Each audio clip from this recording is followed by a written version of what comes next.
Hey everyone, welcome to another edition of Let's Talk. It's a call-in show on the Skeptic Haven channel network. Let's Talk is a safe place for atheists, those questioning or leaving religion, or anyone that wants to talk or that wants to ask questions and have respectful discussions. From the US, call 984-789-4787, or if you're outside the US, just click that little URL at the bottom of the screen and call us from your computer. Gotta love science and technology. This is Skeptic Haven. Let's talk.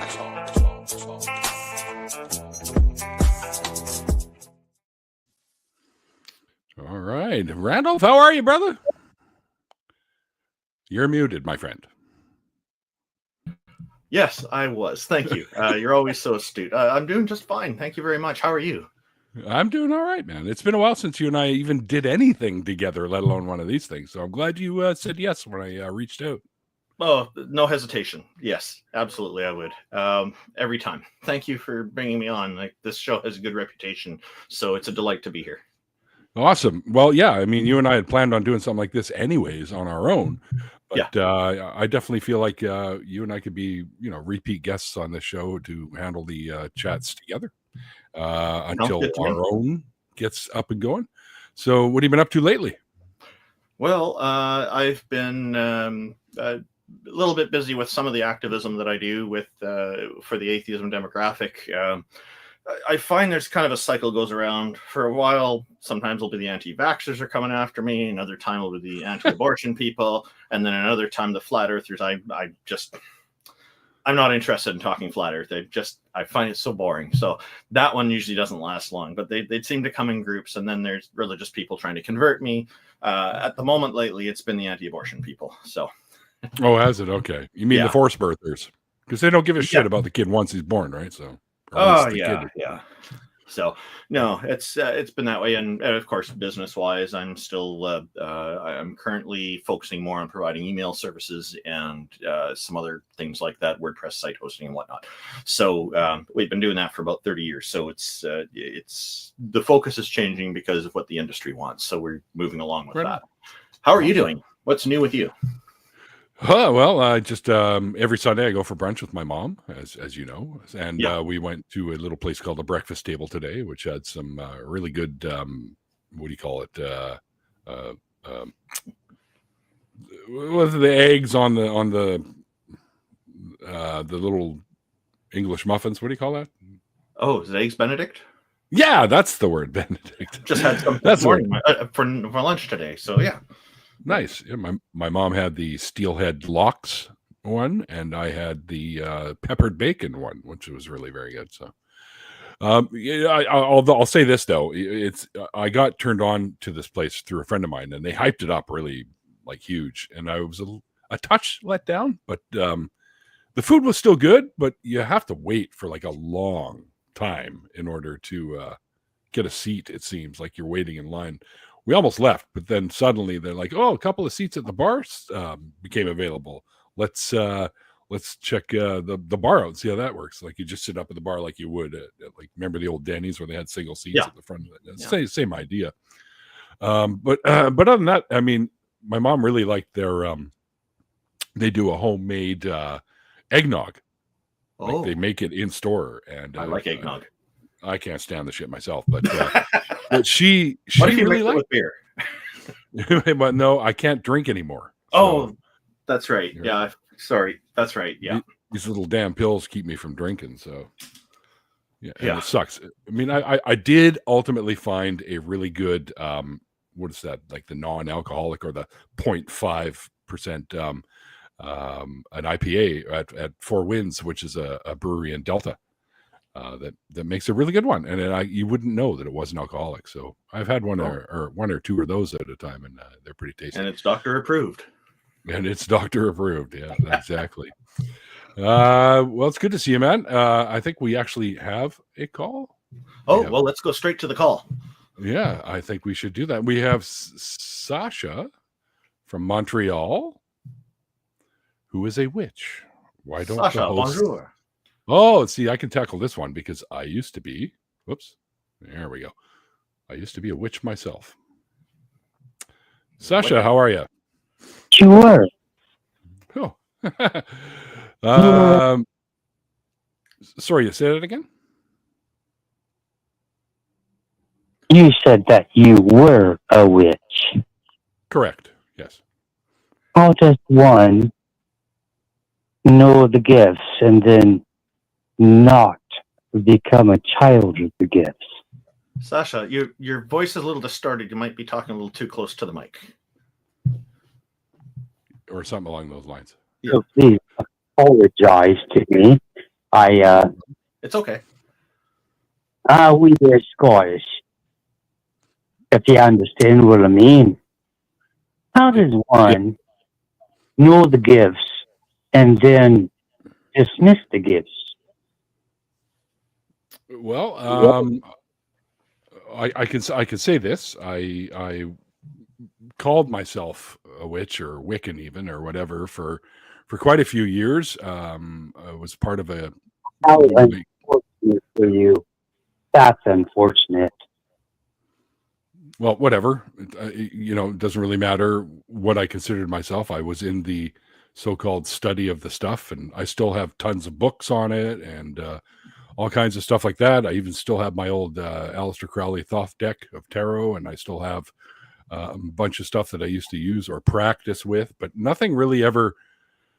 I just decided that after a while, nothing really ever worked. Like, I know that there are a lot of people out there that try spells or whatever, and they come to conclusions that somehow it worked for them.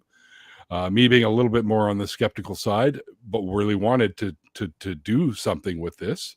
I found it never panned out, so I just decided I'll just lump it in with all the other pseudoscience that I consider to be just falsehoods. So that's basically it for me. Oh, I'm curious about something. You had just mentioned that it's too bad that this is Neil. another voice.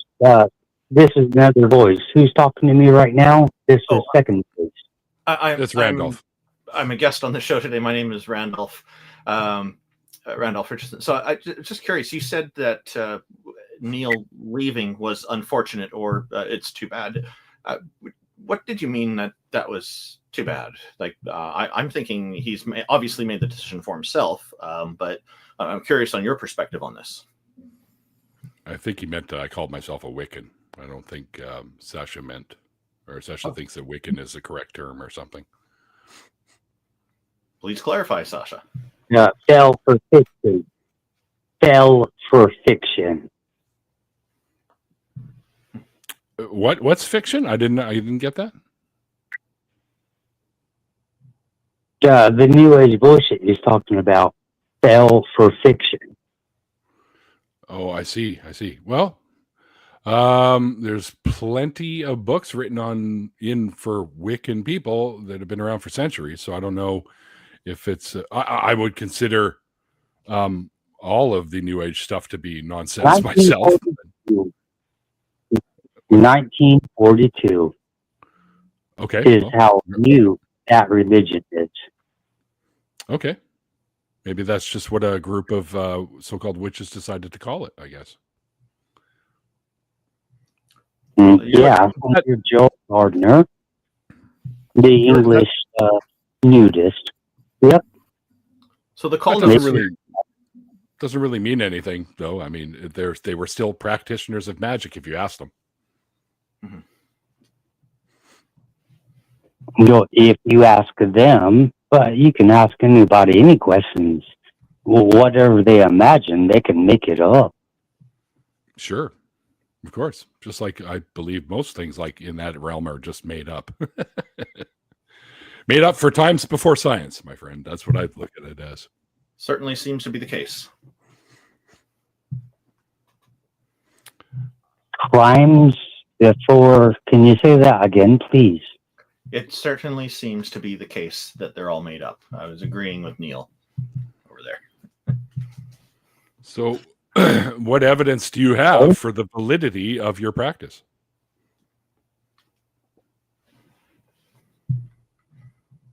Actual physical evidence. Okay, like?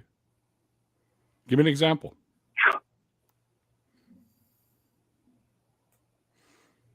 that's fine. Well, no, I'm saying give me an example. Mm-hmm. And I want to give you a proper example.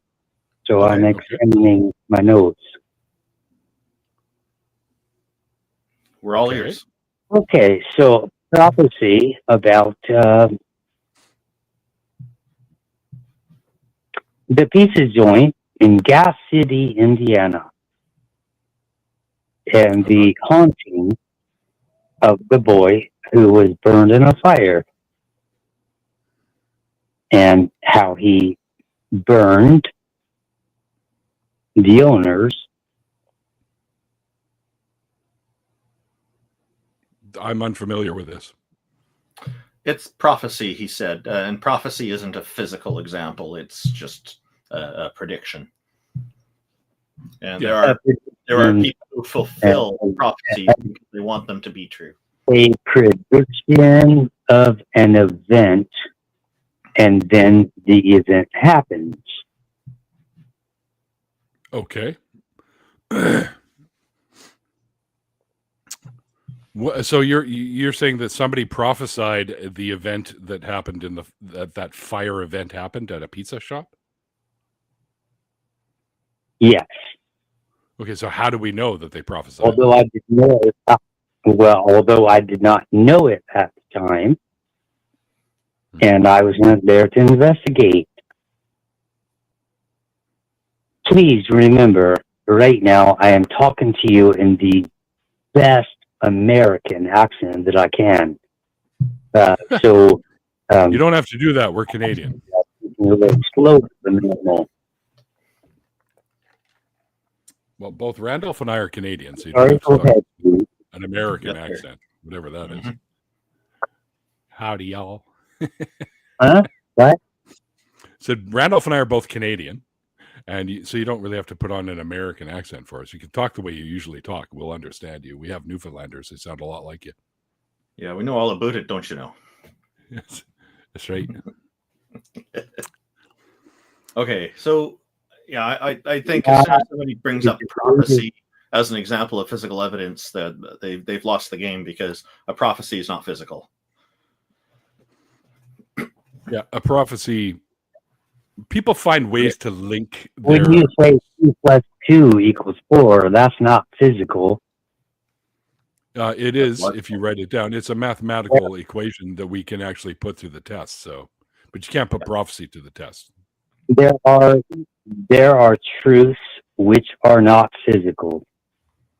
Sure. But you said that you would provide a physical example and a physical evidence, and you've not done that.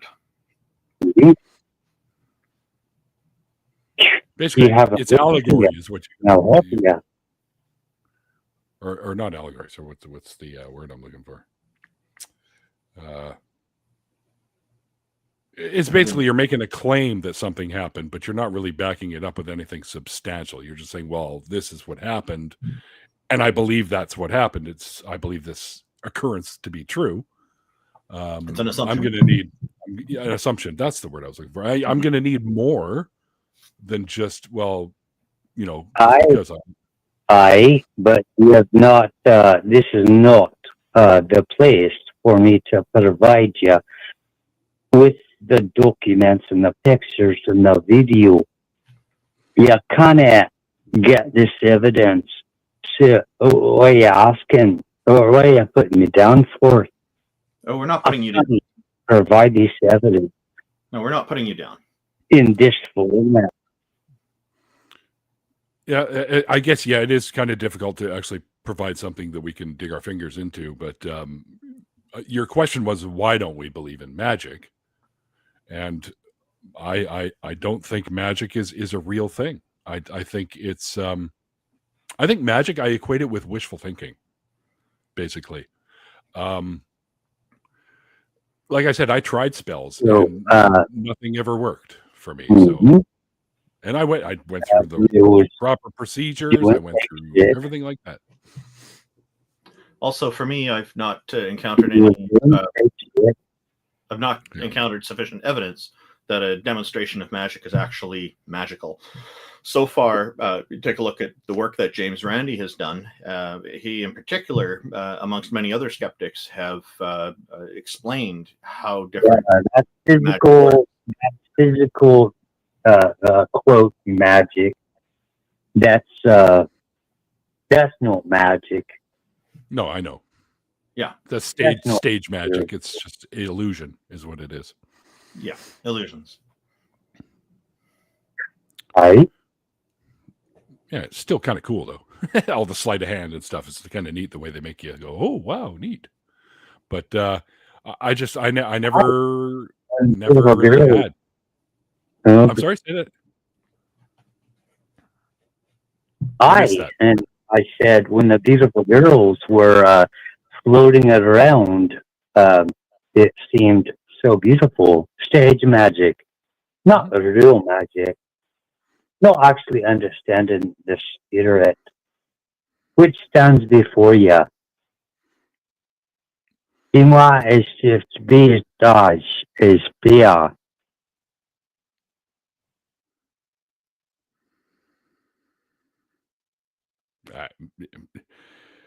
I don't know what to tell you. We're in scandal for right now.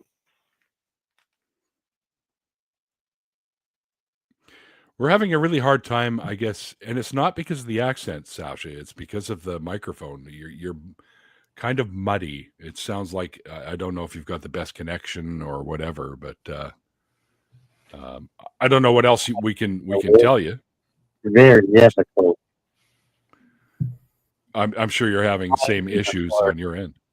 I do think we've answered his question about why we don't believe in magic, though. Yeah, I just don't see any evidence that it's real. Mm-hmm. Did we answer your questions? Did we answer your questions, Sasha?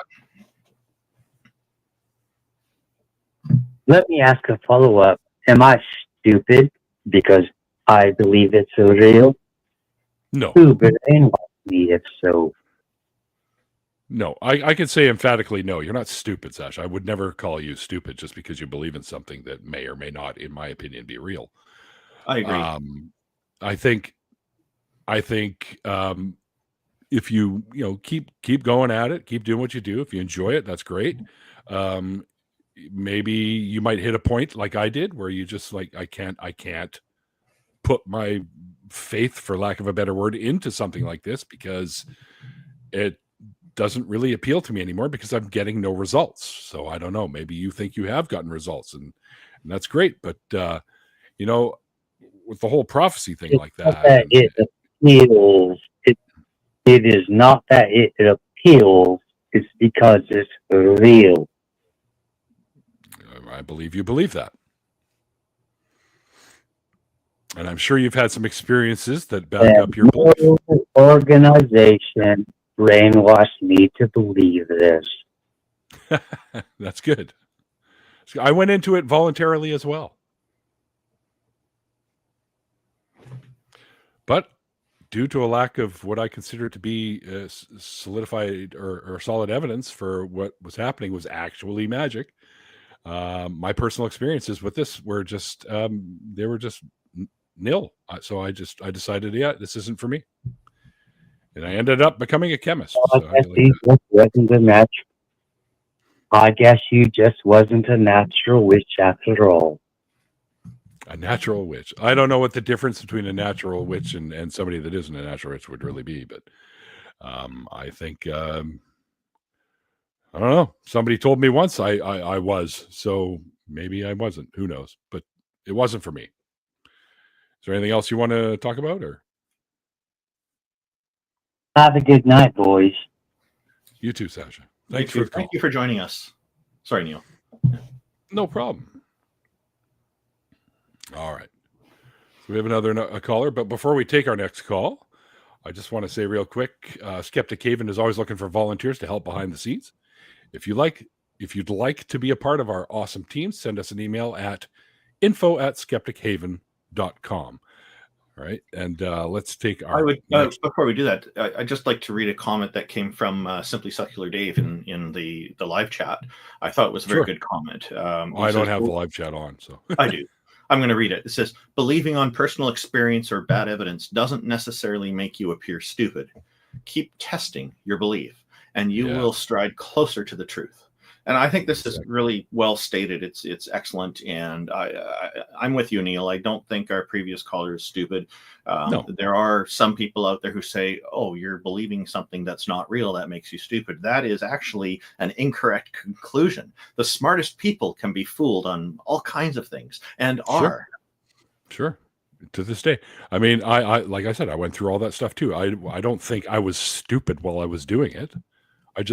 I gave something a try. I put a little belief into it and thought maybe this is something real. It would be really cool if it was, because you watch all the fantasy movies like Lord of the Rings and stuff. And it'd be awesome if I could be Gandalf. I know I kind of look like him, but don't have a long enough beard yet. But hey, working on it. So I think when things happen for people that have a pretty firm belief in what they're practicing, and something comes to fruition that seems to be like it could have been a result of their actions, that just solidifies that belief. I never had that experience. I had something. I always tell the story about one of the spells I did, which is I had a ceramic bowl, a real ceramic bowl. It had to be real.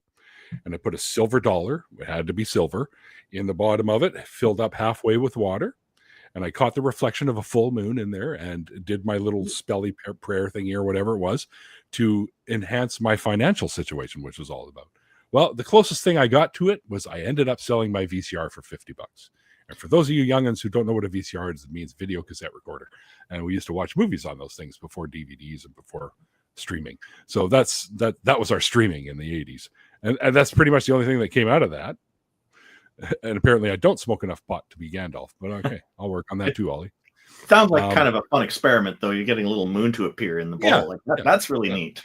That one always stood out, because if I'd had to say there was any result for any of the spells, that one came the closest, even though I put an ad in the paper to sell a VCR. So it kind of blows that one out of the water. Do you remember what that spell was called by any chance? It was a money charm spell. That's all. Oh, okay. All right. So I know sometimes they have like fancy names for these different spells, and it's sometimes interesting to hear them. Indeed. All right, let's take our next caller. It's Jim from North Carolina, who's an atheist, but dealing with family during the holidays that are very religious. Oh, I want to talk to Jim. Hello, Jim. Hi, Jim. Welcome to the show. Yeah, the question is, brag about semen retention. And the answer is, fuck yes, I brag about semen retention. Every day, every minute, every second, year, decade, you don't jerk off. You're fucking Jesus Christ. What? I cannot brag about it because you're not a man. All right. I also brag about putting in more work, exercising, jump roping to seems to offend people for some motherfucking reason. I don't fucking get it. So, Jim, is this how you feel because that's the way you're being treated? I found myself through a vision in my head. And now I live that vision day and night in my mind, in life. Oh, Jim. It can be quite dealing with family who are overbearing on these things. You have to believe in yourself. But if you don't believe in yourself, and you lose, guess what? You're a fucking loser. You're probably on the street corner, smoking the weed, hanging out with your homeboy friends, smoking the weed, doing pills from the doctor. All right, I've muted Jim. I think he's a troll call, so I'm going to drop the call. Either that or he's incredibly drunk. But I'm wondering if he's just frustrated. It's a little hard to understand what he's saying, but maybe he's frustrated because I'm just going to assume it's because his family's overbearing and pushing religion on him, and it's just driving him crazy. Well, Randolph, yeah, I could tell you this. I heard people giggling in the background. So I missed that. He's a troll. Then it's probably a troll call. But for people who do get frustrated by that, try to keep mind of the larger picture of what you want to do in these holidays. Do you want to spend time with family, or do you want to engage in some kind of dispute over these things? in the long term, it's generally better, I think, in most circumstances to try to get along with family and try to enjoy the holidays with them.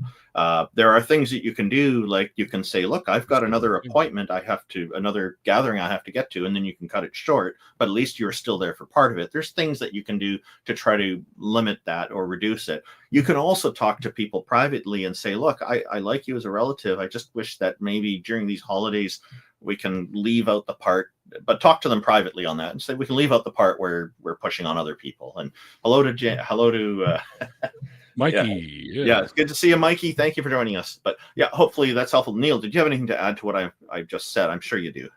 Of course. I agree. I think before you get into, like, let's say it's a week or so out or a few days or so out to the holidays itself. Your family wants you to be there.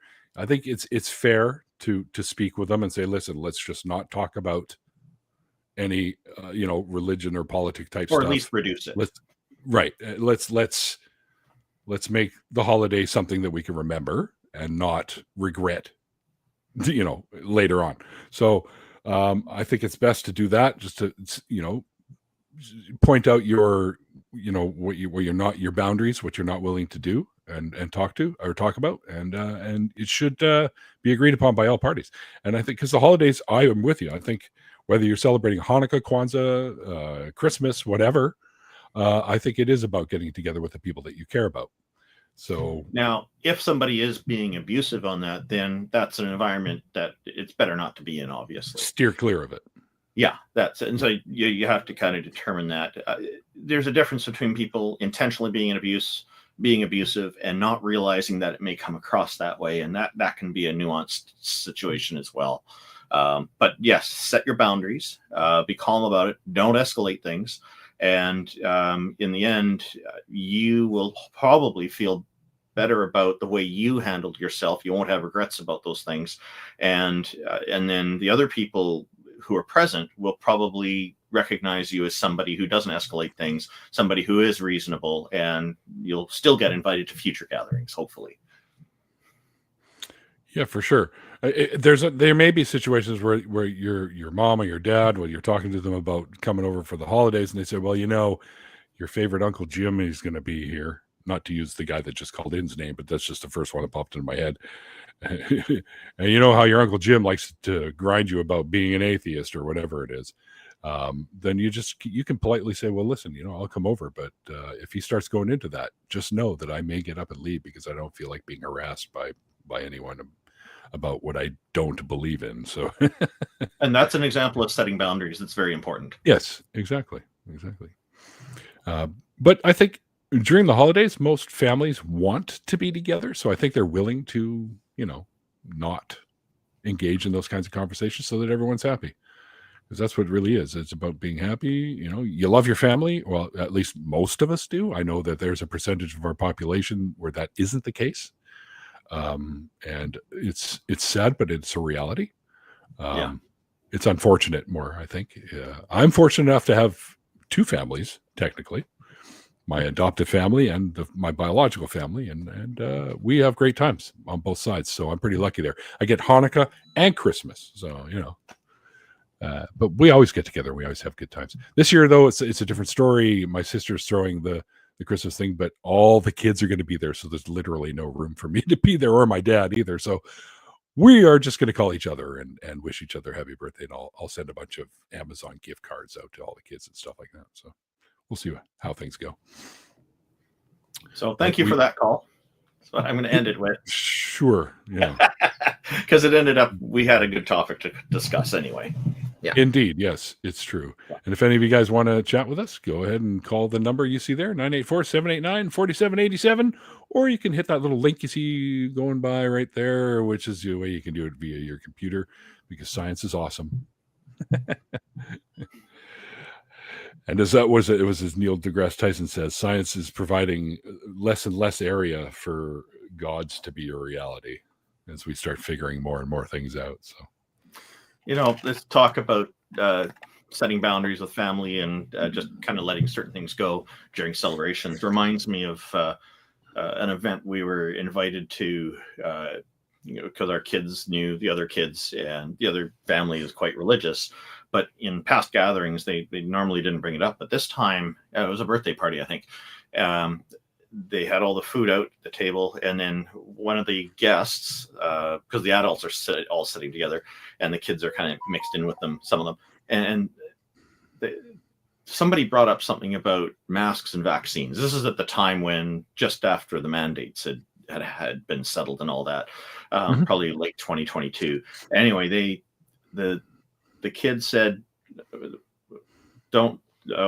don't talk about that today because somebody with us is a believer. It was a surreal experience, but my wife hold it.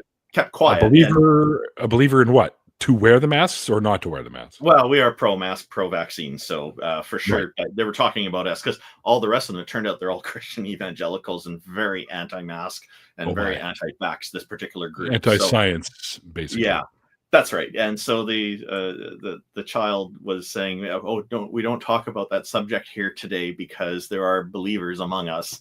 And we know they were talking about us. So that was but what a surreal feeling that was. But we didn't want to disrupt things and start, so we just kind of let things carry on, and that was fine. So sure. Nobody brought it up. It was still a good party. Very good. I always find that there are people that are tempted just to talk about it because they want to get a reaction out of you, and that's it was tempting to respond. I tell you. But we got a fellow by the name, I guess, of Johnny Go Lightly in the chat who says Trump is going to annex Canada. Yeah, no, he won't. No, he won't. I know. I think maybe he's talking about that time Donald Trump posted about Justin Trudeau, our Prime Minister, being the governor of the 51st state, Canada. And my response to that is, it sounds like Donald Trump needs to go back to elementary school and learn basic biology. I think no, it's like you guys might as well, if you're going to try to do that, I say pick another color for your White House because we're going to come burn that one down too. Oh yeah, they've tried to annex us at least 3 times throughout history. I was reading recently, and all 3 times the Canadian military put a stop to that. Yes, we did, and we have Cobra chickens. Oh yeah. Oh. We will send all our Cobra chickens down. The Canadians, every winter, Canadians gather all the Cobra chickens in Canada. Those are Canada geese, by the way. Well, I'm glad you didn't mention the other thing. All of our anger and hatred into the Cobra chickens and then release them on the world. Well, I'm glad you didn't talk about the other thing that we're not allowed to talk about. So let's move on to the next call. You won't a 4th time, Johnny. You're not coming up to Canada. You're not taking over Canada. Sorry, buddy. Ain't going to happen. No matter what you think. All right, looks like we have another caller, Randolph. Are you ready, sir? I'm anytime. All right. So it's John, who's an atheist. Thanks for joining us. No, John. No, I haven't hit the talk yet. Oh, John. It's a good thing that children are not being allowed to transition. What? That's not the case in Canada. If they, hello? John, how are you? Yeah, welcome to the show. What do you think? Something about it's a good thing children aren't being able to transition?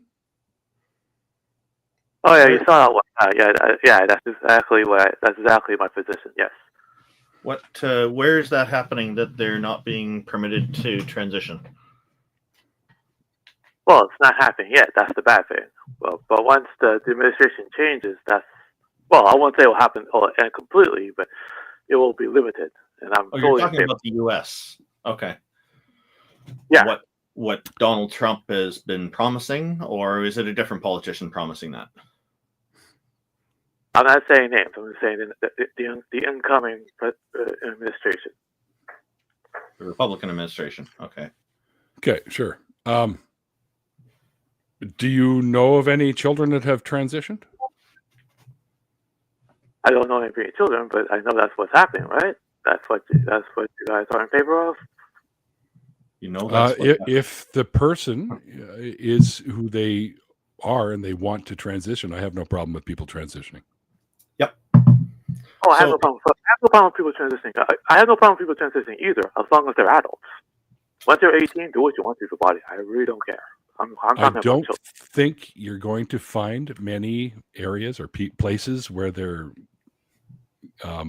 where children are going to be transitioning. I think that's a smokescreen. I think that's just what do you call it, gaslighting. I think it's nonsense. I think that most people that do end up transitioning do it later in life. I think at least in my experience, all the trans people that I know of did it later in life. I think if a child, here's the funny thing, I've had many trans people on my show, and they all pretty much say the same thing. They knew they were trans around the age of 4 or 5. Now, of course, Okay, that's possible. No, a child cannot know what sex they're at the age of 4. A child doesn't even know what gender they are. A child does not even know what sex is. Okay, you know what I'm going to do? Sorry, You know what I'm going to do? How do you know You know that? what Sorry. Because I was a child. I did Yeah. not know these. The child.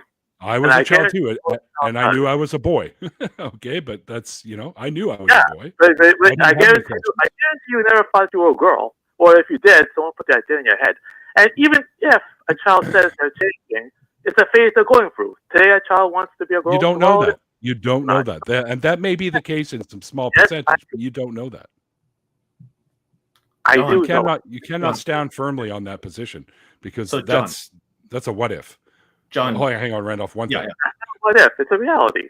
It's a reality. Look, I don't know why we don't let children make big decisions like, oh no, join the military or go to bars. We're letting them mutilate their bodies. That doesn't make any sense. Does not make any sense.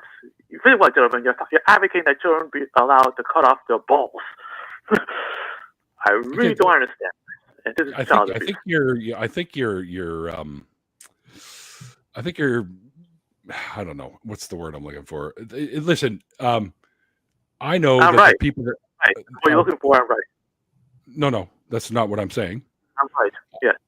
Because Yes, thank you very much. every trans person I've ever spoken to knew already before they were an adult. They knew. They knew. They may not have understood, but they knew. Okay, and children don't transition. What they end up doing, until it's a safer time to do so, they take things like puberty blockers, stuff like that. Yeah, well, you think there's something wrong with that? You know that people have been taking puberty blockers long before this whole trans thing became an issue, even though it's not an issue. It is. You know that people were taking women mostly were taking puberty blockers long before the whole trans thing even became an issue. Do you know why? Why? Because they were getting their periods too early. What does that have to do with anything? It doesn't make any sense. I don't understand. The way things were, though. Advocating the abuse of children. You're advocating the abuse of children. This is completely. I'm not advocating abuse of anything. I'm against child abuse, but I'm perfectly fine with a child taking puberty blockers if that's what helps them. Okay, I'm not. A child's puberty should not be blocked. Oh, that's ridiculous. You're advocating abuse. You realize your puberty is something. I'm not advocating abuse. I'm a parent, and if my kids were going through this kind of thing, But I'd be fine with it. But John, you mentioned something like, when I asked you how do you know, you said because you were a child once. I'm wondering, are you assuming that all children think the same way as they develop and grow up? It sounds to me like that might be what you're assuming. I can assure you it's not the case. Each child has different thoughts and different ideas. When I was 12, I had this idea. I was already thinking of my future career. I wanted to be a CEO who was going and fixing the broken Fortune 500 companies. That was my dream as a 12-year-old. Other 12-year-olds dreamt about different things. My point is that every child develops differently, grows differently. They have a slightly different physiology. There's all kinds of different things going on. And this is the key to it. It's like these people are who are in this situation, they're born one sex, but it doesn't feel right to them. And they know that they should be the other sex. We should support these people. And the reason we should support them is also not only just for their own mental health and their own sense of self and self-worth, but also because what they're doing is they're saying, look, I want to express myself honestly as who I know I really am. And this is supporting personal integrity, in my view. And these are all important reasons. And people have other reasons as well. So I don't know, John, are you assuming that all the kids are thinking the same way as they grow up? Or was there some other kind of thing that you meant to say when you were saying that, when you answered my question, how do you know kids in that way? Thank you for making my point that children are different and children go through phases. Like we just said, children want to be an astronaut or a race car driver today and they want to be a girl tomorrow. Then they go back to want to be a hockey player. I myself want to be lots of things when I was an adult. We can't let these decisions to children. Let me finish. And keep this in mind. If you really believe what you just said, why not wait until the child becomes an adult, then let them do what they want to. If they really are trans, let them wait to become an adult. What's the problem with that? It's safer. Leave the children alone. Is there a problem with allowing children to pursue their dreams? Like you're saying, wait till they're adults before you let them make a career choice, maybe? It's not Okay. a dream, okay? We're not talking about being a hockey player or dreaming about being a fairy tale. We're talking about cutting off No, you're right. a part of your body that can't be replaced. You're talking about who they are, not what they want to be. They don't want to be a pilot or a hockey player or whatever. This is who they are. And I think, first of all, much stronger. Hang on. How on earth do you know that? Hang on a second. Hang on a second. This isn't a discussion you or I should be having. This is a discussion that the child and their parents and their doctors should be having. Okay? It's not up to me whether or not a kid can take puberty blockers or get transition. Anyone. Any parent that lets their child transition is a monster. And irresponsible. It is wrong, gentlemen. I don't know why you don't see blockers allow kids to make the decision when it's safer for them to do so. You're talking about letting children make a important decision. Listen to what you're saying. You're talking about children as young as 5 or 2 making an important decision that's irrevocable. How does this make sense to you? I really don't understand this. This is child abuse. It makes sense to me because as I've already mentioned to you multiple times, I've spoken to many, many trans people that I'm friends with. They're on my shows all the time. They sit in my after parties. They're wonderful people. They knew who they... All right, I'm going to fucking mute you here because I can not finish my goddamn thing. Here's the thing, okay? Now, I've muted you, and I will take you off mute if you stop fucking yelling. But here's the thing. These people knew who they were at a young age, and I believe them. Why? Because I have no reason not to believe them. Okay? Because why would they lie to me about that? So they knew who they were. They went through the paces they went through to become the person they were supposed to be. All right? Sometimes, and you'll never know what it's like to be born in the wrong body. Okay? You'll never know that. Okay? Neither will I, but I will support my friends and family that do have these sorts of things going on with them. Okay? I'm taking you off mute now, but you have to understand that these people know who they are, and we will do whatever it takes to support them in their journey to become who they are. Understand that's better for society overall, yeah, as well.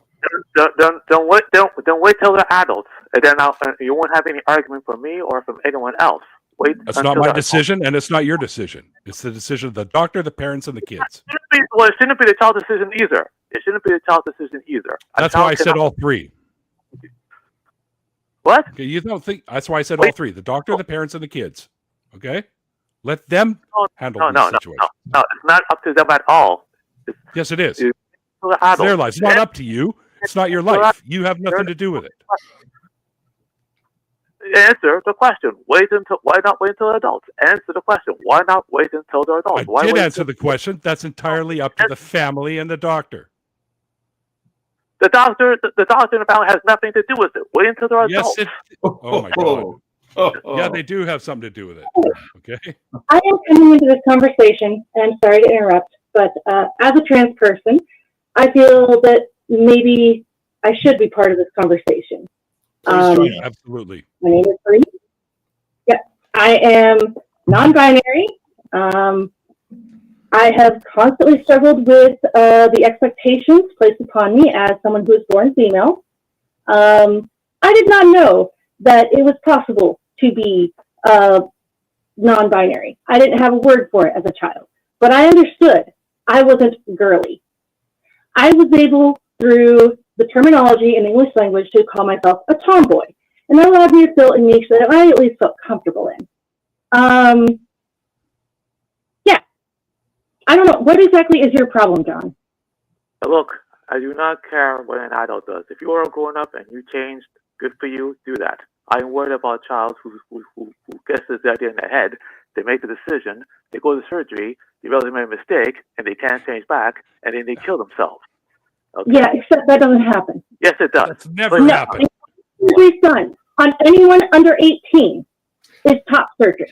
And those are That shouldn't happen either. That should not happen either. Leave the children alone. I don't know if you understand that. Boys. Leave the children alone. Children should not be having surgery. I don't understand this.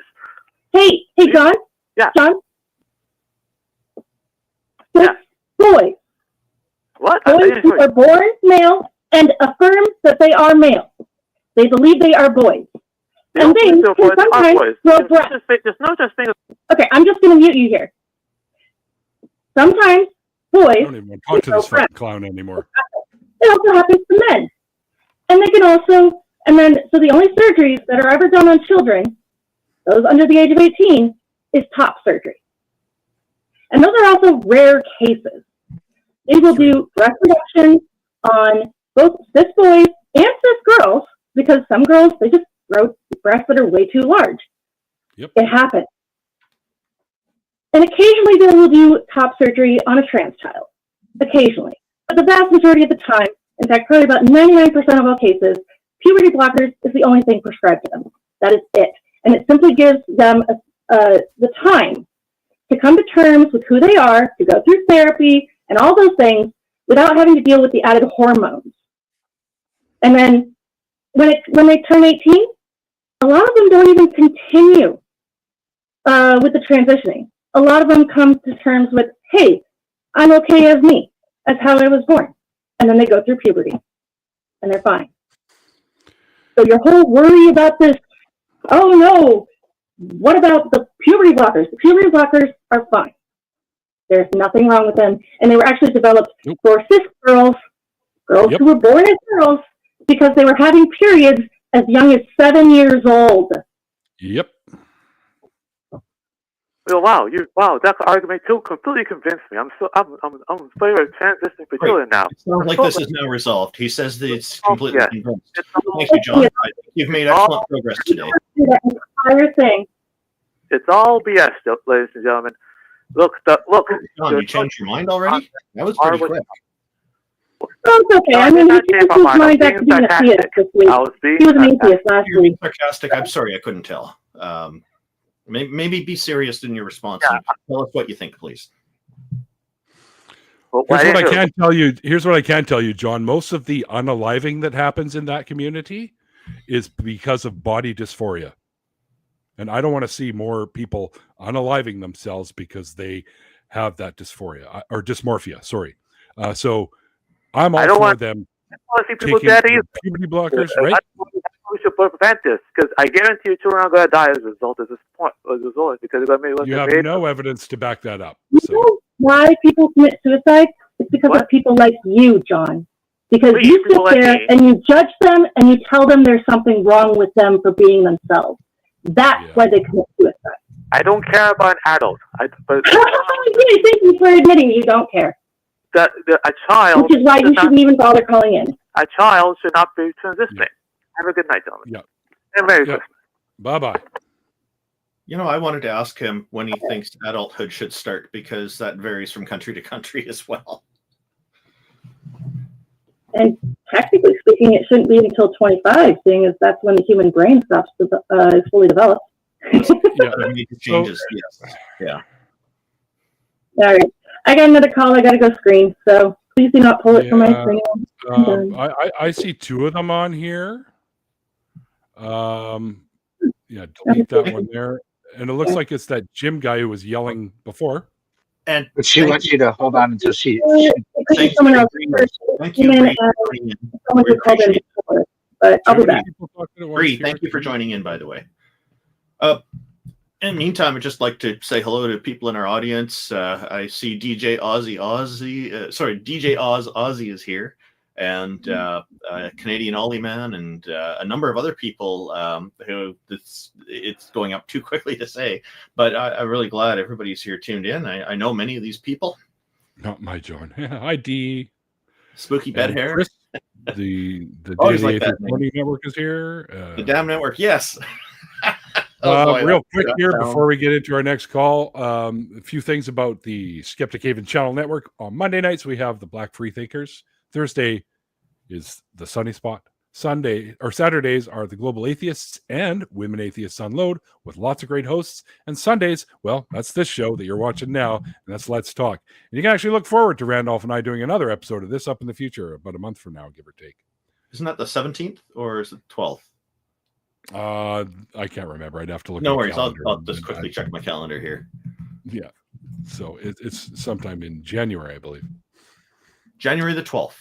There you go. So same time, same channel. And I think I'm doing one next week with Godless Engineer. So, I think that's next week. He's an interesting character. I've liked his live streams when he pulls out the thing that blows money all over the place. Yep. It's got some interesting effects. Yeah. Please tell him I said I like that. Yeah, it's me and Godless Engineer are next weekend, next Sunday. That'll be great. So that'll be fun. Him and I were at the BajaCon this last August, talking about wanting to do something like this. So it's a chance now that we'll be able to do that. And I think that's awesome. And then I'll be back again with you on the 12th. Yep, January 12th. And then Mikey and I are doing another one on the 26th of January. And then great. Me and Justin Yahooligan are going to be doing it on the 9th. And hang on, there was another one. For the 23rd, somebody wanted to do that with me and I couldn't remember. It was Jim. Jim Barrows. I remember Jim Barrows. Jim Barrows, if you're free on the 23rd of February, then it's you and me, buddy. I think you and I should do it. I've always wanted to do one with Jim. Complete coincidence. Well, that's okay. Coincidences happen, my friend. I think that other caller was the same guy that was screaming and yelling into the phone for no apparent reason, or that he thought he was funny, I guess. Might be drunk. Yeah, it could be. I mean, it is the weekend, and people like to do some drinking on the weekend. I guess this is as an opportune time as any. Although I usually like to save this for the end of the show, but we could take a moment to thank our amazing patrons: Paul Cammish, Karen Butcher, Helen Greene, Logan Fisher, Amanda McLeod, Rion, Deneen Murphy, who's in the chat right now, Dan D, Michael Wiseman, Puck, Sunny Shell, and Phil Calderone. If there are any more that I didn't mention, my apologies, but I think I got them all. If you guys want to become a patron, there are ways to do so. There are links in the bottom or in the description box there. So there you go. Yeah. And Dee says that she is enjoying some Petri dish. Oh, petites. I have no idea what that is. Wine, I'm assuming. I always do with wine. Yeah, with a smattering of tardigrades. You can't digest them. They live forever, apparently. Randolph, I'm going to say this real quick, too. You and I both being Canadian, I think they think it's funny that they can put a little snow in the background. Oh, they're putting snow in the background? Yeah, you see all the little flakes falling in the background behind us on the screen here? No, I'm not. For some reason, they're not showing up for me. Oh. I think I'm seeing everything else, though. Huh. Okay. Well, I'll take your word for it. If there's snow, that's fantastic. Little pink elephants or something, then we're all good. That's very appropriate. So, yeah, but it's no snow here. We had wind from hell the other day. Oh, yeah. That knocked down a bunch of trees. I think there's still a few thousand people without power. It's a Christmas thing, not picking on Canada. Sure, but I welcome it. I like the snow. I hate snow. Okay. You can't. I prefer the rain, so you don't have to shovel rain. Apparently, I'm snowblind. Randolph is snowblind. DJ Ozzy wants me to freestyle, but I can't do it without his music, so I'll have to save it for his show. But I should get on his show soon and see if I can come up with something. I tried it once with him, and what a delight it was. He's masterful at hosting these kinds of things. So I highly recommend getting subscribed to his channel and listen to some of the amazing music he makes late at night. It's just fantastic. He's gotten really good at it. Oh, you guys had an ice storm? Jeez, Bree, that sucks. Oh, Deemer says, hey, Neil, I had to put up with a tornado warning in Nashville last winter. And I had tornado warning here in San Francisco. Yeah, apparently a tornado did hit in California. Like, it's the first recorded one or something. I think it's a Canadian curse I'm carrying with you everywhere. Well, we've had water spouts and tornadoes here in our area for the first time ever. I know they've had water spouts in the past, but further out. Like, we've had them fairly close. Oh, and when they said tornado warning, at first I thought I saw Toronto warning. And I thought, no, we're not pushing back at the U.S. yet. Toronto warnings. Yeah, pushing back against the tariffs. No. Yeah, it was San Francisco's first tornado warning ever in history yesterday. Yeah, that's what I heard on the radio today. Put your ruby slippers on. Jason, good to see you, Jason, by the way. Jason I met at BajaCon, actually. Randolph, you got to come out to a BajaCon. Okay, tell me about it later. Yeah, I will. Sarnia, Ontario. You have to go to, you see, the thing is, you have to go to Canadian Tire and you got to buy a wardrobe. Then you open the door and you walk through the wardrobe and you end up in Sarnia instead of Narnia. Oh, well, that makes it easy for travel. All right. At least that's what I thought, and I was lied to. Because I don't like airplanes. So the wardrobe sounds like a great idea. Hi, SH? What the heck is Who was that? I recognize that person. It was Skeptic Haven, right? Oh, Skeptic Haven. Oh, I see. So hi, Randolph. Hi, Skeptic Haven. Screw the long hair guy. Oh boy, you get ragged on for your hair all the time. I do indeed. My mom, especially, every time I see her, it's like, so when are you going to cut your hair? Oh, she does it too. Oh no, not so much these days, but she used to do it all the time. My mom was really surprised when I got a tattoo. Okay, call in Q. Yeah, I'm not taking that one again. Sorry. All right, Big Bad Mama. Hi, Big Bad Mama. I was just joking. Big Bad Mama. That's who it was. Who I saw on the screen a moment ago. Yeah, she's really nice. Yeah. Yeah. Don't get what? Don't put yourself on her bad side, though. I don't want to be on anybody's bad side. No, she's fantastic. So D has ruby red shoes. Awesome. Click them together and appear here. We've got freshly made peanut butter cookies. Those are always good. Yeah.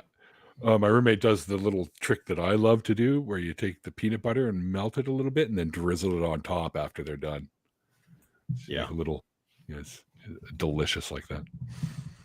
What time on the 23rd? Same time as now, Jim. It'd be a year central, so it'd be 7 and 5 for me. So, yeah, as long as you're available, let's do an episode, bud. It'd be great to work with you. We've been talking about that for a long time now, man. I know it's a little far off in the future, but maybe we have somebody who can do a prophecy. I prophesize that Neil and Jim will do a call-in show together on the Skeptic Haven Network by February 23rd at precisely 5 p.m. Pacific. Oh, that time, should be 7 good. Central. There. Let's see if that comes true. Then we can say, hey, guess what? A prophecy came true. Awesome. Oh, when I used to invite her over. Yeah, bring yours. We'll mix them together, and we'll have to guess whose is whose. That sounds like a lot of work. I'm up for it. Regios, Neil's here. Didn't notice until now. I love you too, buddy. Oh boy, Regios, I remember you. Adding it to the calendar now. The prophecy has come true, folks. Do you believe? Put your hands in the air. Was that self-fulfilled or is that on borrowed time? Borrowed time. Borrowed. Terrible. That's Canadian humor for you, people. We had I had a conversation with somebody a few weeks ago on the Golden Rule, and they're talking about how that would be the very best thing for everything to work from. And they're talking about the version that comes from Christianity. Do unto others as you wish to be treated. And I pointed out to them, I said, look, if you're involved in something, say, important like heterosexual intimacy, the golden rule starts to fall apart because people want to be treated. They don't want to be treated like you want to be treated. They want to be treated a bit differently. So I came up with an alternative to the golden rule, which I think is an improvement on it. And I call it the golden preference. I've even got a webpage explaining it. I think you mentioned this to me before. Yeah, strive to treat others in accordance with their preferences. And I change it from a rule to a preference because I don't like the authoritarian sound of rule. And Bingo. The word strive gives you an out because, okay, I would like to treat people how they want to be treated, like according to their preferences, but there are certain people I'm not going to do that for, such as somebody who's admitted to committing murder and is in jail. Well, they want to get clearly. out. I'm not letting them out. Clearly, So, there are limitations, as there would be with just about everything, really. Yeah, and the golden rule doesn't have anything to give some flexibility for that, and that's where the word strive comes in, I think. Anyway, this is just my idea, and I hope people find it useful in some way. And I'm trying to put in some conversation here. Ooh, it's a special menu item at the Trump Tower, Moscow. Oh, very good, Dave. Simply Dave. Golden rule works until you meet someone whose greatest wish is to be sacrificed to the crocodile god. That's another good example about the problem with the golden rule there. Thank you, Tons of Mice. Jim, are you on Blue Sky? Are we connected on Blue Sky? Because I'm over on Blue Sky trying to recruit all my old friends from the other app. Yeah, I'm on Blue Sky, randolph.ca. That's Randolph with an F. No matter what spell check tells you. Randolph with an F. We all know what that F means, right? Freedom. Yeah, I know. That's not what you thought I was going to say, huh? I didn't know what you were going to say. Yeah, I was hoping it was going to be freedom. Yeah. I'm on Blue Sky as well, but I don't use my 604. For some reason, I tried to type that in and it wouldn't allow me to have it. So it was freedom. So I kind of stole this from Ryan Reynolds, but because his is Van City Ryan. So I'm Van City Neil at Blue Sky Social, whatever the hell it is. So, but everything else says Neil the 604 Atheist. Ryan Reynolds is a good example to follow. Yeah, you know what he just did recently? I heard this on the radio today. He was in, I believe, The Damn Show. You Are the Damn Show. Yeah, Bree, you got to find us on Blue Sky now. On the radio I heard today, Ryan Reynolds was in Ireland, and he was at one of the local watering holes over there. They call them pubs. But he went in there and bought the whole house around and got up on their little, I guess they had a small stage there, and he wished everyone that was there. And there were a lot of people there because everyone heard he was going to be there. And so he paid quite a bit of money for everyone to have their favorite drink. And it was on him. It was a Christmas gift to him. And he wished everyone well, their families well. He said, hope that they have a wonderful holiday season. And I thought that was pretty cool. He's a good representation of Canadian people for the most part. We don't worry, guys. We have our shitheads too. Just look at me. But I thought that was really a brilliant thing he could do. So that's very nice. Yeah. And those people will always remember that, and they'll probably talk about it for decades. Oh, I'm sure they will. They played a clip from it too, and you could hear the people going, "Yeah, cheers, Canada rules, Ryan rules," and you can hear that going on in the background. It was great. And I love Ryan Reynolds. I think he's hysterical, and he's a great representation of some of our acting talent up here. I also heard that, well, clearly he's out of retirement because Sonic 3 is out. Jim Carrey came out of retirement to do some more acting. Didn't he get into some anti-vax stuff? I don't know. So I don't really, honestly, I don't know about anti-vaxxing, but I do know that he kind of became a little bit more Christian, we'll say. He got into some the woo-woo religious stuff I thought he got involved in. Maybe I'm thinking of somebody else. Very possible. A lot of the films that he did over the past while, I think shook him a lot, and I think he needed something to grab on.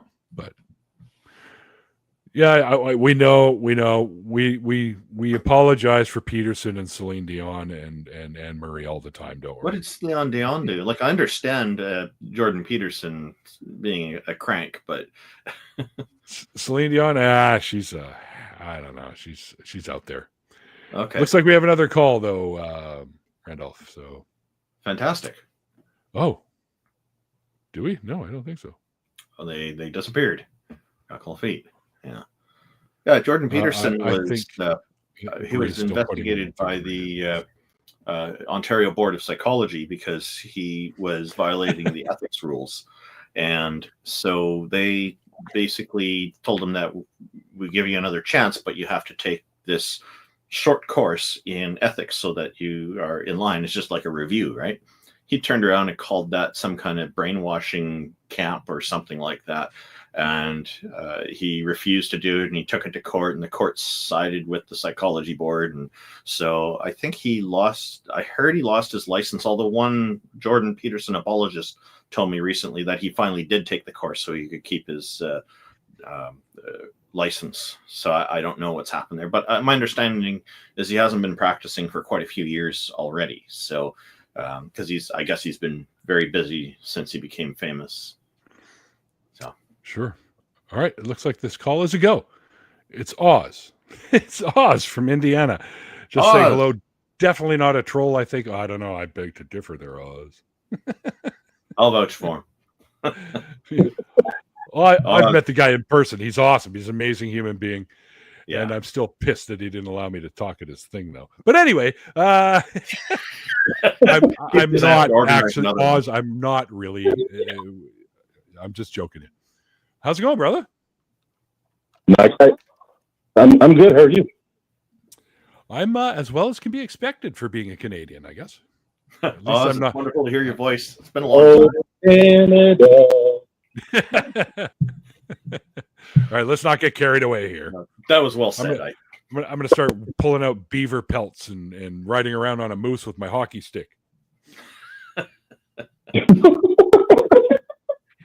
Well, the question I really needed to have answered tonight, because I haven't got to talk to Randolph in a while. Is there any way that the studio has been built? Is it done? He's sitting in it. I'm sitting in a partially finished studio. It's been 20 years, but we're getting there. Yeah, I was about to say that. So my earliest memories when I first met you guys was like, I felt like Randolph has been building this studio, like music totally blocked. Yeah, it's taken longer than I hoped. I'm not completed on it. There's a multitude of reasons as to why. Yeah. Also. Yeah. So, but at least we don't feel bad about it because we never asked anybody to send any money for it. So we're good in this part. I helped a little bit. That was my. I don't know if that's the room you're sitting in, but I was like, I haven't got to talk to him. I haven't seen him stream in a while, but I do remember in the background. Randolph always have his tool belt on working on it. I haven't been able to get online as much as I wanted to lately, and I made special time here for this because this is important, and at least important to me anyway. And so I would like to continue with that, and I've just had to take care of a lot of things that came up that took a lot of my time that came up unexpectedly. So it's just, life throws things at you, and you got to do what you do with it. And do your best with it. So Oz, is it O3 is the name of what you're doing now?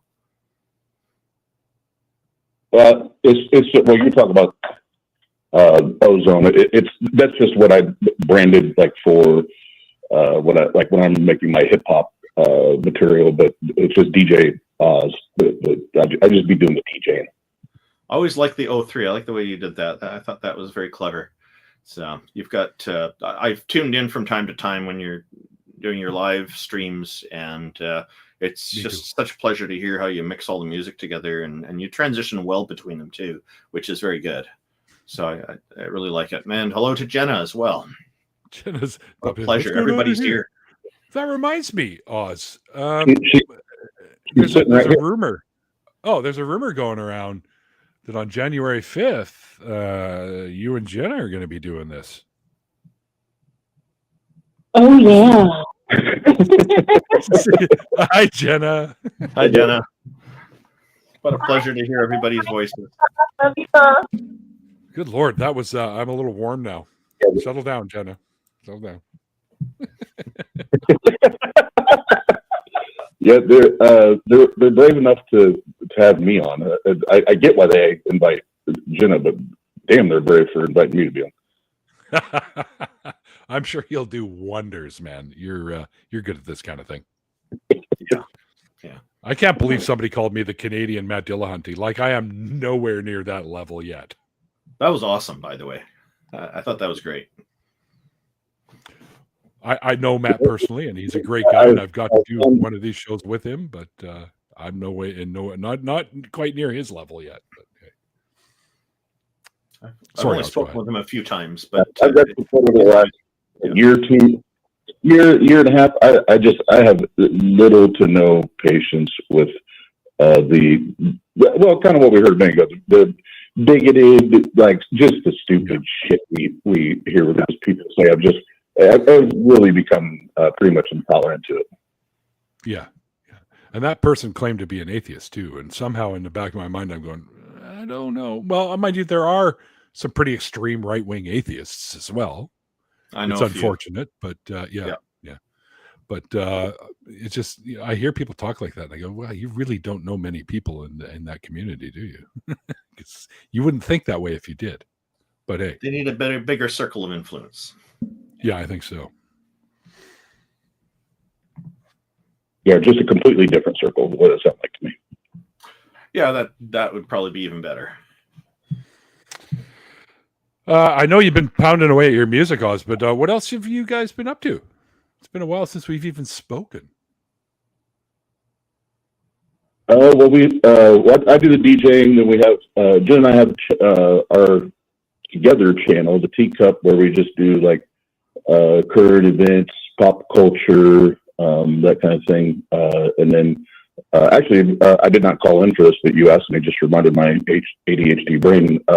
I have the first episode of my new channel tomorrow. It's called There Is No Gray. It's going to be focusing on race,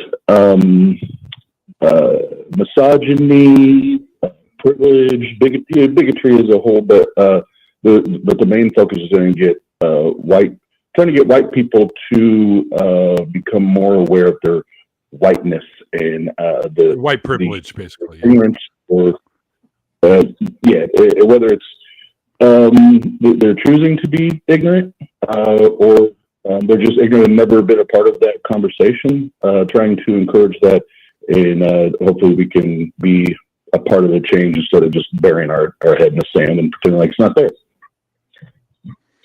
Yeah, I think that's a great fucking idea, and awesome. I you got to get me a link to your channel. I didn't know you and Jenna had a channel either. Like, I've been so out of the loop on this. One of you guys, I don't know if you guys are on Blue Sky because I don't really use Twitter anymore, or I'm on Facebook though. So if you can message me links to both channels, I will definitely subscribe and harass the crap out of you guys in the chat. Hell yeah, will do. Absolutely. Yeah, it's I'm looking forward to it. That should be an interesting journey. Yeah, I think it will be. I wish you all the best on that, man. If you ever need a co-host for any of those shows, let me know. I'll pop in, say hey. I'd say it's a worthwhile endeavor for sure. Yeah, absolutely. Yeah, I'll send both you guys the links. Please. No, I'm not on I'm not in the Twitter sphere anymore, or whatever they call that now. But good choice. I'll message you guys. Are you guys on Blue Sky yet? You should be on Blue Sky. It's like better than Twitter. It's created by the guy who created Twitter, but it's much better. It's a lot like Twitter. And Jack Dorsey, who was involved in Twitter, helped start up Blue Sky, as I understand it. And so there's a lot of the stuff of the interface is very similar, but they've got a few different ideas too. So it's kind of going off in its own direction as well. So it's fantastic. I enjoy it. I'm still on Twitter, but I'm just not active there anymore. And there's business people who contact me through there, so I need to keep that going. But Blue Sky, I'm active on now. I moved my activity over to Blue Sky. Bree said something really hilarious in the private chat. She says, "I'll still call it Twitter until fucking Elon or Elmo stops dead naming." That's Right, a good justification. Yep, absolutely. Yeah. Yeah. I on board did with say, that. I did like it when Twitter's icon logo changed to a picture of Doge, though. I thought that was pretty neat. Too bad it only lasted for a few days. I think didn't see that. what it is. I have no control over the volume, so I think that's what's going on here. Is why we're getting so much popping from the callers. Is the volume for the callers might be a touch high, and we're getting that popping. All of them have sounded like they're too close to the mic. They sound like it's their volume's way up. Sounds like a Michael problem to me.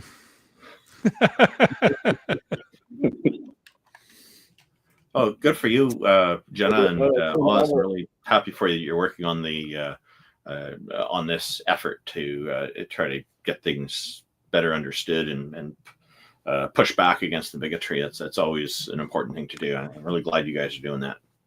Michael, I don't do sound. And I hope you do really well with it. I'll try to help with promoting it. Sorry. Yeah, I appreciate it. Yeah, I'm looking forward to it. It'll be interesting because it's going to be a format where, I share, a video or two, article or two, whatever kind of set the tone for the conversation. Then I'll open it up. And really my desire is to have people that hold some type of bigotry, whether it's, racism or, they're homophobic, transphobic, whatever, and have them come in but the key is getting them to listen, right? And not just talk. And are you listening and seeking to understand, or are you just trying to continue to ignore what those in marginalized groups are saying just to make pound your chest and hear yourself talk? The goal is to get them to actually listen to somebody rather than, like I said, just burying their head in the same nonsense that they just repeat every single day. Yeah. You need to get them snapped out of it. Well, man, I'm just going to say I appreciate you calling in, man. It's good to hear your voice again, brother. I mean, hopefully we can do something together again real soon. Absolutely. Well, thanks, guys, and love you both. Love you too, brother. Yeah, likewise, Oz and Jenna. It's great to hear both your voices today. Thank you. Yeah, give her a big hug for me, man. Yeah, likewise. Absolutely. Yeah. Peace out. Your bro Wes is the man. #mute us. Wow, Jenna's getting really good with these different voices she does. #mute us. That is a blast from the past. Oh, you said hi on too. Ah, perfect, Jim. I will definitely we'll connect on Blue Sky as well there. They have messaging there, so you can go and do messaging. They didn't have that for the longest time when I was first on there. You couldn't message people. You had to use their tag and then leave messages on their profile. I remember that. Yeah, that was when it was new, and they didn't have it open to the public to sign up yet. They just invites only. Thanks for showing up, Jim. Yeah. Blue Sky started out that way. Is only private invitations, and each user would get some invitations they could give to their friends, and there was always a limited resource at first. Yeah, I got my invitation. I think who the hell gave me one? Was it you? It was me, I think. I think it was you. Would have been the first person I gave it to, actually. That's right, and I remember you saying that. Oh, you're the first person I've given one of these links to. Yeah. You can take that down now. I already saw it. Jim Barrows. Yeah.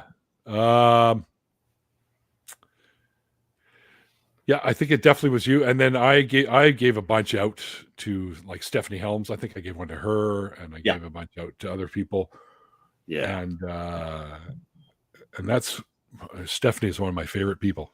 She's an amazing human. I was so happy I got to meet her at Oz's event there. She decided to show up for that. I like her very much too.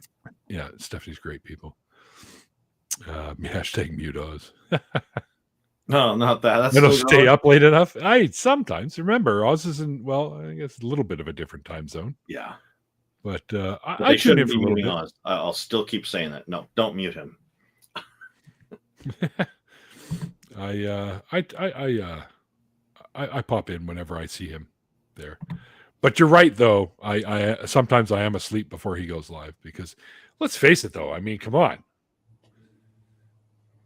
I start work at 5 a.m., so I'm up at 4 a.m. And yes, people, there is a 4 a.m. And I'm up making the coffee and driving out the damn door to get to work on time. Although, you know, me and a bunch of the other folks that work there, we like to sit out front for about a half an hour before work starts going, just to shoot the shit and have a couple of smokes or whatever, a cup of coffee, and then go in and do our jobs. I love my job, man. I'm a lab tech for an environmental company. What's not to like? It's so much fun. It's important to be on time in your line of work because some of the chemistry won't wait. Mm-hmm. Well, none of it's going to get going until I start it either. So that's true. Yeah. So, right, gas chromatography isn't going to start. Well, actually, but you have to pre-program it to do that. And I do that for Mondays because we always have one sample that we have to run to test for PCB contamination. Okay. So I have to run that first thing. So I always set up the pre-run, which is a hexane run, which basically cleanses the lines out from the day before. And then you run the sample after that. So I mix up the sample. D's like, I'm always up at 4, sometimes 3. Yeah, me too. I hate that on weekends because I'm like, go back to bed. Go back to sleep. It's the weekend. I don't have to do anything right now. But yeah, sometimes it's like shit. And that you're up an hour before you usually get up, and you're like, well, fuck, I can't sleep now. So, oh well. It doesn't look like we have any more calls yet. Off you go. Canada's moving to the metric calendar, 10 months, 100 days each. What? That means a year's 1,000 days? What's wrong with you? 3 years for the price of one. How about 100 months at 10 days each? Oh my gosh. It's metric time. Yeah, Jesus. Time's all an illusion anyways. Well, it's an invention. We invented a method of measuring it. I've had fun telling Americans that their money's on metric. Some of them don't believe it. It's funny though, there's many physicists and stuff like that today that don't really think time is a real thing. It's something that we kind of gave a name to, but it certainly exists. Can we say that though, Wes? Can we say that it certainly exists with any amount of certainty? We experience it in a linear form. We can observe the passage. Hold on. Yeah, you and I maybe, but tell that to a photon. Mm-hmm. Even though it takes a photon 8 minutes to get from the sun when it's released to our planet to the photon, it's instant. Mm-hmm. So now what? It takes a photon, whatever 100,000 years to get from one end of the galaxy to the other, but to that photon, it's still instant. Well, to me, when I'm playing table tennis and slamming the ball, that's happening pretty instantly too, but it's not the same as a photon. I know. Photon's going a lot faster. They actually they invented a camera recently that films things in trillionths of a second, and they actually measured photons going through a bottle. You can see them. The camera before that, quite a few years ago, was also incredibly fast, and they were filming laser beaming into a box and right into the corner of it, and it looks like a bunch of water splashing around when they slow it down. It's very interesting. Yeah, it's really cool, really neat. Yeah, this new one probably even look more interesting. I don't know how they designed a camera to do that, and there are people that are skeptical, and even me in the back of my mind, I'm going, but we'll see as time comes out. Yeah. At that time that doesn't exist that I mentioned. Well, the electronoscopy, when it was new, lots of people just didn't believe it as well. So, well, I've had a colonoscopy that I know they're real. You drove me to it, so yeah, you know it. Yeah, and if you needed another, I'd hi, Ember. What's that? Yeah, I know. Ember popped into the chat. Amber's I wanted to share. I wanted to share with you two hosts. Did you know that the flat Earth pastor is now made his way to Antarctica with the flat Earth? Yep. Well, he's not a flat Earth pastor. Yeah, he's there right now. So, Yeah, I already see the video where he said, "Yep, I didn't think it was real, but there is a 24-hour sun." I already seen that so video. there should be less flat earthers now. Oh no, dude, no, not when you're making money at it. So when it comes to flat earthers, I'm assuming that about half of them are serious and half of them are just joking around. But the problem I have with it is I can't tell the two groups apart. I think they're all idiots. Dean Odell. No, I don't think it was Dean Odell that the video was with. There's another guy whose name started with D, though. I can't remember. Dickhead? No, that wasn't it either. Supposed to be down there for 7 days in Antarctica. Okay, well, to the Australians that would be up, but I think I know what you mean. I can't remember who it was. Yeah, I saw it. Somebody on Blue Sky posted the video. Or no, was it Blue Sky, or it might have been? Oh no, I think it might have been Facebook. It was Simon Dan that Flattered posted the video of this guy saying that, yep, I didn't believe that it would be, but we came down here to the continent of Antarctica. He even says that, not the ice wall. And yep, there's a 24-hour sun, and you can still see comments in that saying, "Oh, it's fake. It's all." It's like, right. I'm like, the guy was there. Wait, they're calling it a 24-hour sun now? Well, yeah, because it circles the Antarctic. Yeah, so it's always light. And don't forget, in the summertime, it does the same thing up here in the Arctic. It does the same thing. It circles around. That's why there's no nighttime. I've met people who think the sun turns off. It stops emitting light at nighttime. It's just. And these are adults, by the way. Yeah, well, they claim to be. We didn't say they were critical thinking adults. That's a whole different, yeah. Well, geez, no more callers. What other nuggets of wisdom can we drop on these fine folks in the chat? Oh boy, I'm not sure. I could look some stuff up. Yeah. Where does the sun go during the day? The sun doesn't go anywhere. The Earth rotates. That's the one part that they just don't seem to get. Oh yeah, sure. The sun spins at 1,000 miles an hour. Well, it only spins at 1,000 miles an hour at the equator. Drew Sobel, oh brother, this show sucks. Yeah. Tune out. Yeah, I think those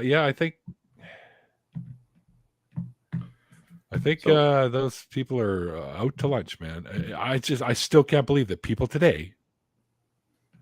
That's correct. There is no actual dark side of the moon. Tell that to Pink Floyd. They've got money to prove. Yeah, they're beyond it. I think.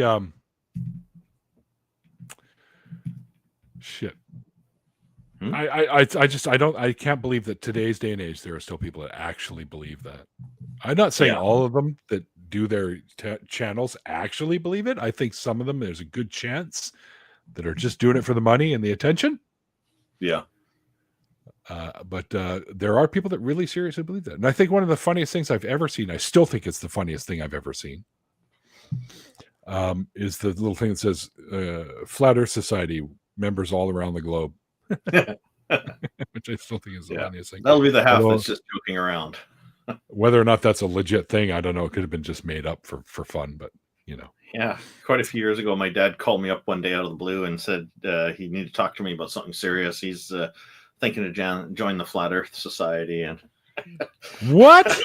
He was only kidding, but he just wanted to see what my reaction would be. My God. But that was before I really knew very much about Flat Earth stuff. I hadn't heard much about it. So we had a bit of a conversation. Oh, yeah, you're just kidding, aren't you? He fessed up right away. But we look out of shape, Randolph. Well, I'll have you know, Mr. Drew Sobel, that I just lost 34 pounds. I had to. I just carried a piece of furniture, a rather heavy chair, almost as big as a lazy boy chair, up a flight of stairs yesterday just bought for my wife. So if that counts as out of shape, okay, I'll accept that. Actually, Drew, I only need to lose about 6 more pounds, and I'll be at my ideal weight for my height. So, good for you. And I've started working out again too. Small things, but it's happening. Good. That's great. Hashtag trans. Yeah. No, Randolph is not transgender. No. One more comment like that, Drew, and you were banned. What's going on? What are we? Yeah. I don't know. I don't know. I don't know what to make of this. Trans rights aren't real. You are correct. They are called human rights. Okay, let's take a look at this. So, human rights. What was the comment about human rights? No, it says trans rights aren't real, and I said you are correct. It's called human rights. Okay, yeah. How many kilograms, Amber? How many kilograms? What am I? I don't even know. Let's see. Yeah, they say you're 5'16", apparently, Neil. Yeah, it's Dave. He knows. He's met me in person. He's trying to tease the anti-metric people, I think. Who is Dave? Yeah, I'm just joking around here. Yeah. That's going to be banned. Okay. I don't know. What am I now? Seriously, guys, I was up to the measurement when I jumped on the scale before I started because my he's banned. Excellent. My what do they call it? Nurse practitioner, because it's tough to get a doctor, but they allow nurse practitioners to do what doctors do now. Mm-hmm. She said, you are what we call pre-diabetic. I was like, oh, she goes, yeah, your blood sugar is really high and your cholesterol's kind of a little bit up there, but it's not at a concerning level yet, which I'm like, okay, at least but she did put me on a low dose cholesterol pills to knock that down a little bit. And I stepped on the scale just to see. So I had a number to work with and I was getting pretty chonky. I was up at 289 pounds. Oh, wow. Now on my frame, that's not, you don't look as big as that sounds. 1.33 moose is tall. That's a great measurement. But I am now at last time I weighed myself, which was about 5 days ago. I'm down to, I think, 249 or 250, somewhere in that range. So there you go. So that's almost 38 pounds. So I've lost that. And my nurse practitioner was like, she's like, you lost that much weight? Like, what's your secret? I'm going to tell all my friends. Like, hey man, I changed my diet and that's all it was. Yep. So, no more junk food. The only thing I sneak now and again is every second Saturday, I like to have my sausage McMuffins from McDonald's, and that's about it. And because they also make really good coffee. So, that's the only cheating that I do, and the occasional pizza. But other than that, I go out and I eat regular food like bacon, eggs for breakfast with my mom, that kind of thing, or like the Benedict that I had today. I just don't have huge portions. Like back in the day, I would eat like you put a trough in front of me with filled, and I'd be like, right? And we'd go for the all you can eat sushi, and we'd go for the all you can eat this and the all you can eat that, and I ate all I could eat. So yeah, no more junk food. I keep it to a minimum. Yeah, people go on cruise ships. Everything's buffet usually. And they usually come back saying, "Oh, I ate too much." Almost everybody who goes on a cruise ship says that. They just have food everywhere. I still treat myself. Like my roommate still, like, she made the peanut butter cookies, so I had a couple of those. But I ate two or three of them, and that's it. I don't go past that. I don't. Yeah, sushi. I love sushi. But I don't eat 400 pounds of sushi every time anymore. I get my favorite, the dragon roll, and I get some, mostly just the strips of salmon, the strips of tuna, the strips of red snapper. No rice, just the sashimi itself. And I love that stuff. And it's good for you too, because omega-3s help lower blood sugar. So there you go. And I eat sardines now. I love sardines, and I don't know why I haven't always eaten them, but sardines are huge omega-3s, and they really help lower your blood sugar. Coffee can help lower your blood sugar, so I do have my 2 to 3 cups a day. Black, no cream, no sugar. I gave up cream and sugar because I think that was one of the biggest culprits of my weight retention. And beer, no more beer. So, well, I can't drink, as you know, because of the pills. So all of it helped, and all of it, I draw like I could see my pee-pee. That haven't happened for a long time. Not trying to be rude or anything, guys, but it's serious. That's a serious thing. Anyway, I think for the first time the other day, is when you're the one that's doing it, you don't really notice it, I guess. But I looked in the mirror after brushing my teeth the other day, and I was like, "Oh, yeah, wow! Look, I can actually notice it now. I don't have love handles anymore." And I don't have to lift anything up to get at my belt buckle, which is handy when you're drunk, I guess. Well, it's like that meme that you see when you're trying to go to the bathroom when you're drunk, and it's got the Rubik's Cube there, and you're like trying to undo the Rubik's Cube to get your belt open. It's so funny. Anyway. Yeah, so I'm working on it, and I'm still plodding away. And starting the workouts and stuff like that.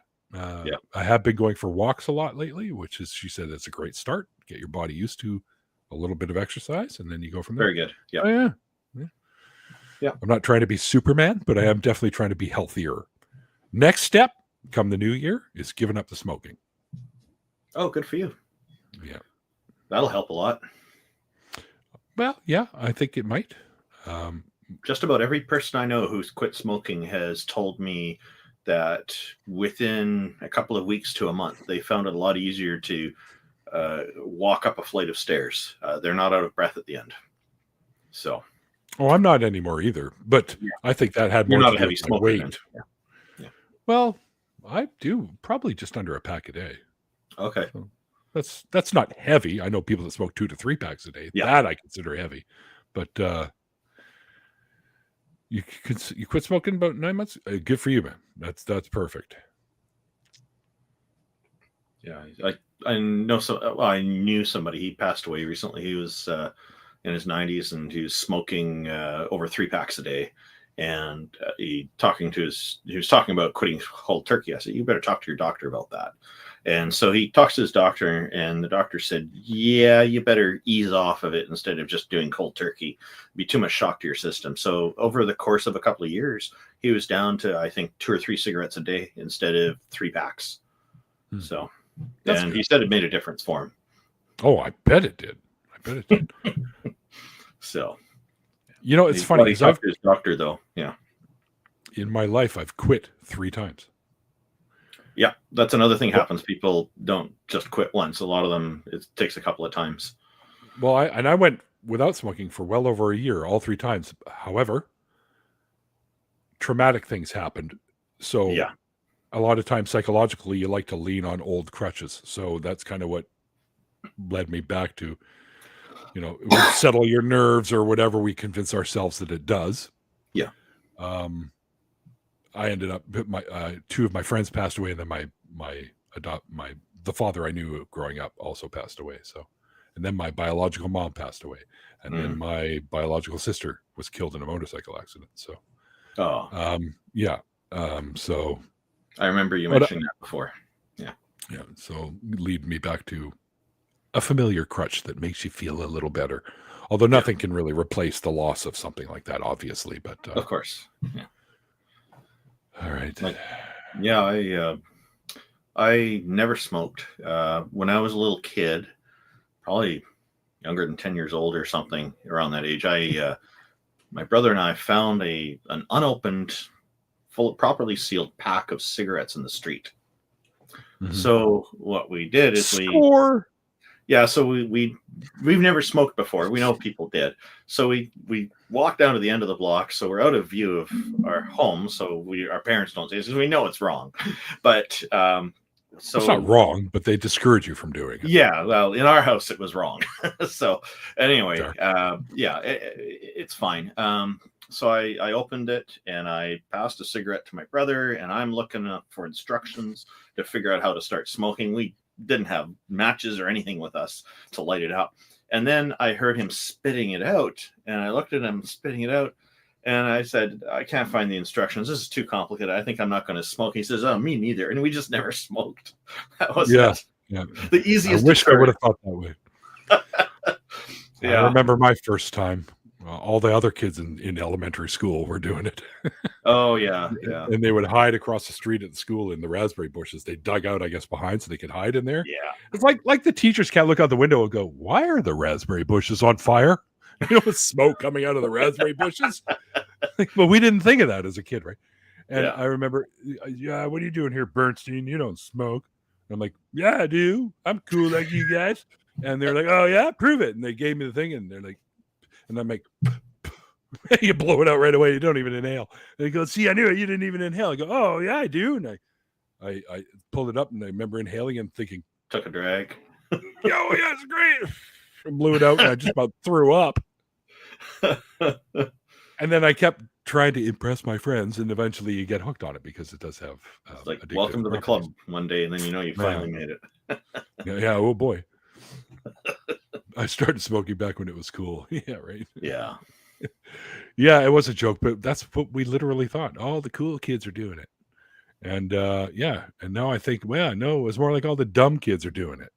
But left-handed Jedi. We had a smoking area. Yeah, in high school, we had a smoking area too. In where I grew up, we had junior high and senior high. And in the senior high, they had smoking areas where the kids were allowed to go and smoke, right? Yeah. So yeah, in my school. But they don't have those anymore. No smoking on school property anywhere around here. In my high school, it was called the smoke pit. Yeah, exactly. That's what we called it too. And then some kids got in trouble for smoking marijuana there a couple times, and then they got smarter about when they did it. It didn't stop them. Yeah. But weed's legal here now. Oh yeah, which is good because I enjoy my weed once in a while. So now you can talk about it legally. Yeah, who am I kidding? I enjoy it all the time. Yeah, we don't enjoy it. Well, since we don't have any more callers, I guess we could probably bring this to a close. But I do want to say that takes balls. Yeah. Once again, I just want to take a quick moment to appreciate our amazing patrons, which is Paul Cammish, Karen Butcher, Helen Greene, Logan Fisher, Amanda McLeod, Rion, Deneen Murphy, Dan D, Michael Wiseman, Puck, Sonny Shell, and Phil Calderone. And I will be doing a little thing with Helen Greene actually in the future. I haven't really written anything down about it. I'm going to wait till after the holidays, but I'm going to be doing a little piece for the recovering from religion people. They approached me on TikTok and asked me to do a little speechy sort of little mini thing for them that they are going to put together in a collage type fantastic video. Yeah. So, that's as you know, that's a wonderful I promote group. them. Yeah. I promote them constantly on all my stuff. Yeah. If you guys are unfamiliar with recovering from religion, they help people who have recently left their previous beliefs behind with their transitioning out of that in a much more mental healthly kind of way. Because for a lot of people, it can be very traumatic. I can tell you. The text below referenced the Freedom from Religion Foundation, but you mentioned recovering from religion, right? Correct. This one is here. It's there. It is. There it is. Okay. I just thought, yeah, but Freedom from Religion is another excellent group. So, Freedom from Religion, yeah, a lot of what they do, their legal teams anyway, are trying to promote the separation of government and religion. And we just actually recently had Dan Barker on the show, actually. So, wow, that's fantastic. Yeah, he was a great guest. He was a trooper. He stuck around for the after party. Secular Therapy Project is showing up here too. The Clergy Project. No, the Secular Therapy Project. I think. That as well. Yeah, Secular Therapy. That Clergy Project has a good reputation. Marlene Winnell is another one who does. Marlene Winnell is another one who does a recovering from religion type thing as well. She has camps that she organizes for people to get together so she can introduce them to each other, share experiences. These are all excellent organizations. I recommend all of them as well. Me too. And I have them all linked in every one of my shows at the bottom. Oh, that's great. Yeah. Because of what I do. We talk to people about how they found their way free. And we've heard some pretty shocking, sad, hardcore kind of stories hit the show. So yeah, You're talking about the deconversion stories, right? Yeah, of course. So I've never been religious. I've never believed in any deities, but I did get on Neil's show because the first episode, it was the first episode where I interviewed him. Yeah. Yeah, and we promoted it as mystery guest, and one person ahead of time guessed that you were the mystery guest. Yeah. One person got it right. That was pretty neat. But what I took from that show, I think it's an important show that people should watch, because you got well over 300 episodes now, don't you? So, dude, we're approaching 600. Oh, wow. Boy, my numbers are old. Okay, approaching 600. I got to keep that in mind. So over 500. Over half 1,000. That's fantastic. What I got from I think the most important or the most impactful thing I took from that, watching various episodes there, is that when religious people leave their religion, for some people it's an all or nothing proposition. It's all gone. They throw the baby out with bathwater. All of it's out, no problem. But for a lot of people, it's not all gone at once. Like for some people, they stop believing in the God of Christianity, but they're still worried about going to hell or heaven in the afterlife. That's common, actually. So, yeah, it takes different amounts of time for different parts of it to go away. So that tells me that for people, certain things are resonating more strongly than other things, and so it's quite a process to deconvert, which really shows the insidious nature of religion, how it really gets its claws into people and won't let go. Are you kidding me? Like, I think one of the most, when I speak to people that are like ex-Jehovah's Witnesses, I think that's one of the worst cultish type ones out there, along with Mormons. But where they what's the word I'm looking for? They abandon you. They not disfellowship. Neglect. No. There's anyway. If you leave, you're no longer shunned. That's the word. Yeah, you're no longer. You're not welcome in the fucking family. You're not. Like that's it. You're out. You don't exist to them anymore. And I think that has got to be one of the excommunicated, disfellowshipped. Yep, that as well. Yeah, it's like, yeah. I think that's horrifying. And I think that any belief system that tells you to do something like that should be illegal. Like, what are we even doing? And then not to get blood transfusions? I'm sorry, what? Based on one line? Yeah. Excuse me? And it doesn't even mean what they think it fucking means? It's like, oh my goodness. And it's horrifying. And I've spoken to many people about these kinds of things. It happens in other culty versions. Well, I'm sorry, folks, but I consider every religion to be a cult because they all tick every one of the bite model letters. Yes, the bite model by Stephen Hassan. It's a very important one. Yeah. There's a joke about the difference between a cult and a religion is tax exempt status. Yeah. Yeah. Pretty sure the Heaven's Gate people didn't have tax exempt status, but yeah. And there's some pretty insane ones out there. But anyways, Randolph, dude, it was great to have you on and doing this with me. I hope we get a few more callers the next time you and I get together. Oh yeah, I hope so too. It was maybe because getting close to Christmas time, I was just thinking there's probably not as many people doing stuff online because they're busy shopping and preparing for family gatherings and things like that. Because there's sure. Yeah, people have to order turkey in a month in advance, stuff like that. Because there's I heard. Yeah. There you go, folks. Once again, thanking all of our wonderful patrons.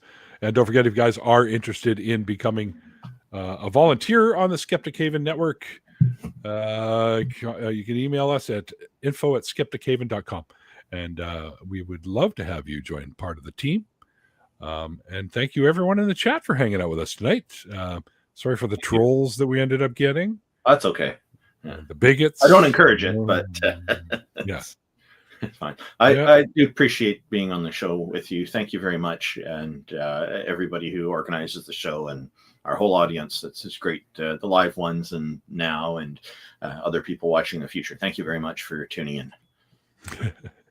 Yeah, thanks, everyone. And we'll see you guys probably next week. May not be me, but you'll see somebody else doing the show. All right. Good night. This is Skeptic Haven. Let's talk.